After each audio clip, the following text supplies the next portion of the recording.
Dhaka reporters unity DRU নির্বাচনে সভাপতি পদে আবারও জয়লাভ করেছেন আবু সালে আকন এবং সাধারণ সম্পাদক পদে মাইনুল হাসান সোহেল। রোববার নির্বাচনের ফল ঘোষণা করেন প্রধান নির্বাচন কমিশনার এম এ আজিজ।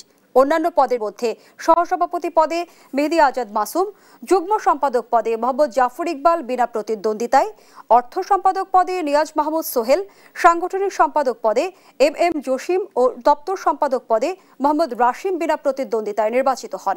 নারী বিষয়ক সম্পাদক পদে জান্নাতুল ফেরদৌস পান্না, প্রচার ও প্রকাশনা সম্পাদক পদে মিজান চৌধুরী, কল্যাণ সম্পাদক পদে রফিক মৃধা বিনা প্রতিদ্বন্দ্বিতায় নির্বাচিত হন। এছাড়া তথ্য প্রযুক্তি ও প্রশিক্ষণ সম্পাদক পদে মাহমুদ সোহেল, ক্রীড়া সম্পাদক পদে ওমর ফারুক রুবেল, আপ্যায়ন সম্পাদক পদে আমিনুল হক ভূঁইয়া জয়ী হয়েছেন। এর আগে রোববার বিকেল ৫টায় ভোট গ্রহণ শেষ হয়। এরপরই শুরু হয় ভোট গণনার কার্যক্রম। এদিন সকাল ৯টায় ডিআরইউর শফিকুল কবির মিলনায়তনে ভোট গ্রহণ শুরু হয়।